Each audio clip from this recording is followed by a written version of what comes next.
Hey everybody, Brian Boyle here, and welcome to episode 113 of The Mesh Tongue. It is Sunday, and boy, what a day, what a day. Hope all is well and that you are having a fantastic weekend. Looking forward to this next week coming up. I hate always looking forward to things, it always seems to make time go too much faster instead of living in the moment, but lots of big things planned for this week, so hopefully you do as well, and hey, hopefully you've had a good weekend. So, what are we going to talk about today? Well, hey, did anybody see the London Marathon? Wow. Fast times. A 2:17:01 for the women's side and a 2:05:40 something, I believe, for the men's side. The bigger race was the women's side because of how fast that was. The winner on the men's side still made an extra $75K for going under 2:06, so that's not a bad day. Even if he didn't set a world record, that's not a bad day. But that is, it's always been known to be a flat, fast course. When Paula Radcliffe ran her race there, big stuff happened. So, hey, things are looking good. In the marathon world right now. We'll see. This Nike sub 2 is supposed to be taking off here in the next week and a half, 2 weeks. I don't know. We'll see. We'll see if it happens. That again, is it the real deal if somebody is pacing you in a V formation and blocking wind? That's yet to be determined, I guess. Hey, it is what it is. I wanted to talk to you about the Road ID. So if anybody has not used the Road ID, you got to get this. This is the free app on the phone. I used this for the first time yesterday. My son and I went for a run, set it all up, sent off this e-crumb, as they call it, to my wife.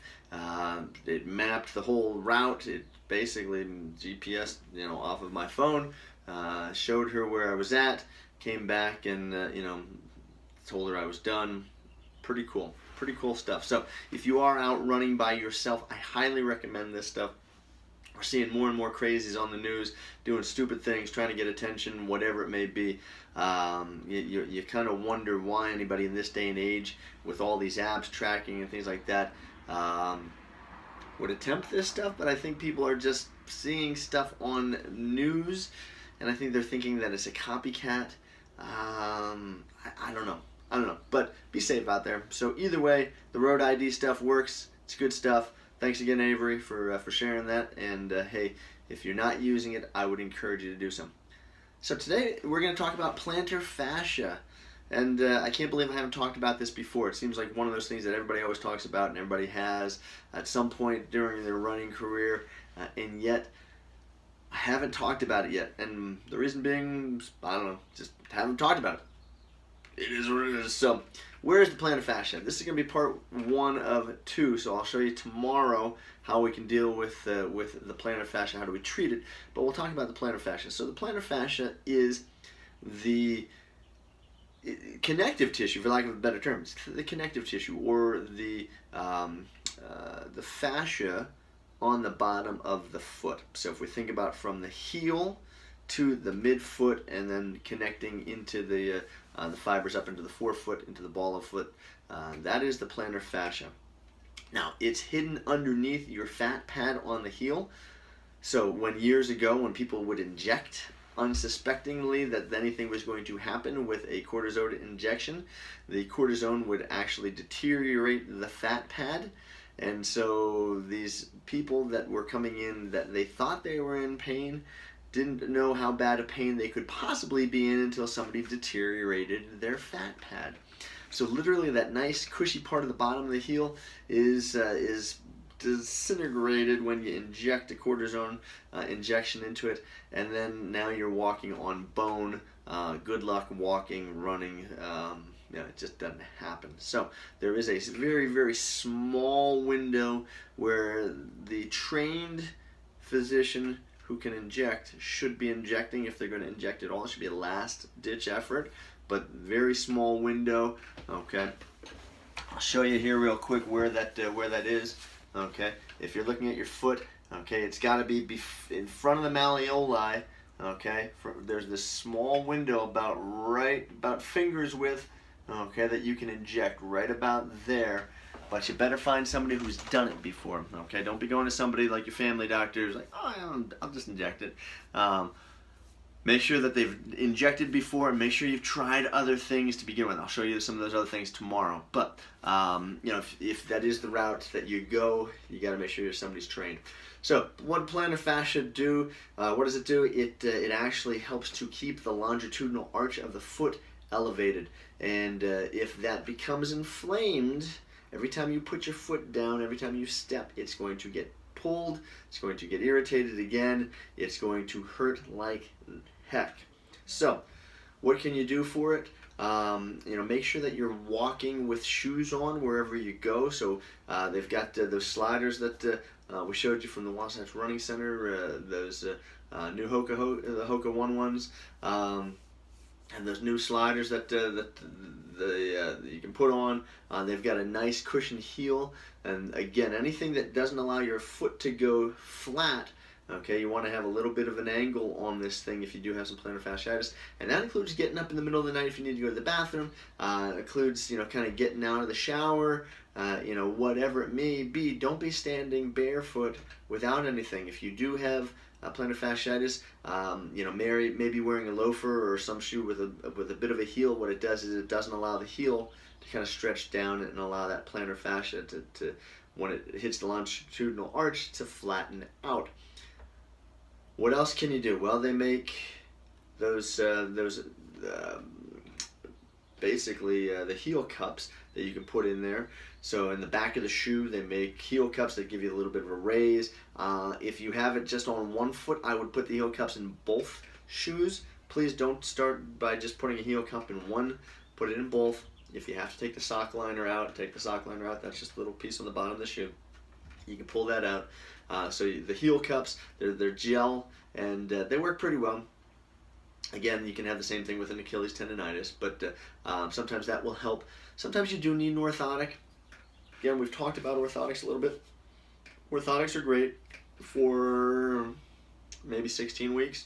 I like starting people off on a semi-custom or just kind of an off-the-shelf orthotic to see if they provide any benefit. Actually, I really like starting off with tape. If the tape helps to lift the arch, that's where I always start. I can start off on tape. We can see if it's going to have any benefit. The person's like, yeah, it actually feels better. Then I know that the person's probably going to do well by having an orthotic or at least some sort of lift in the shoe.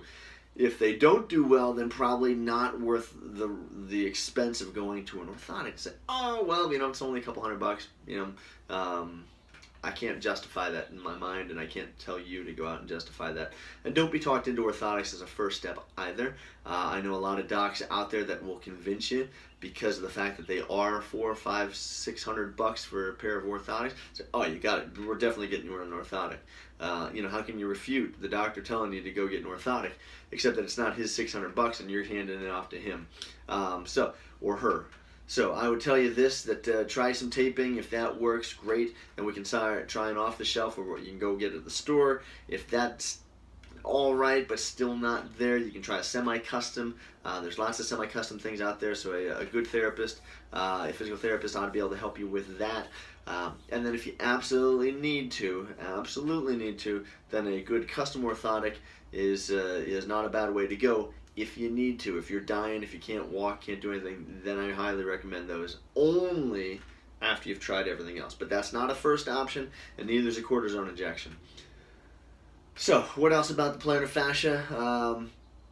Plantar fascia, you can try ice. There's lots of people out there, the Stinger massager that I've shown you, the water bottles that they freeze a water bottle and you roll on that. Mixed reviews. Again, a lot of it is dependent on how much else you're doing. You can ice it till the cows come home if you're not wearing shoes instead of walking barefoot. If you're not strengthening the ankle, if you're not making sure that you're stretching the Achilles and the gastroc and the soleus, and on and on and on. You can ice it until literally till the cows come home, and it still won't get it any better. You have to do these other things in order to make sure that that you're reducing the amount of stress and you're reducing the irritation on the bottom of the foot. Now, some things that we would look at as a differential diagnosis: that posterior tibialis, I've already talked about in the previous video. Okay, same area that would be underneath there. You could have some bruising on the bottom of the fat pad and the bottom of the heel. That can always be another piece there. You could have a metatarsalgia, that pain in the middle of the foot that would mimic a plantar fasciitis.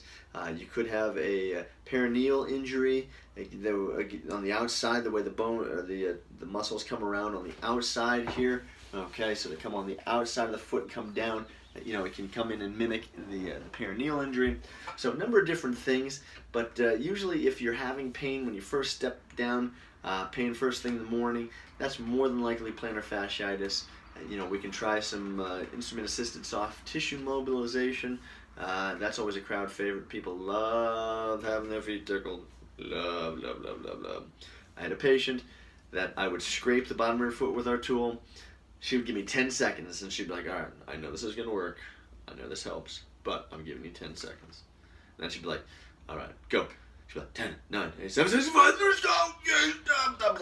If you've ever had your feet rubbed on the bottom and you're a little ticklish, try scraping it with an instrument. It's effective, but it isn't the most fun you've ever had, I can guarantee you. Not at least the first couple of sessions if you've let this plantar fascia go on too long. So that's why first sign of this, you want to make sure that you're taking care of it.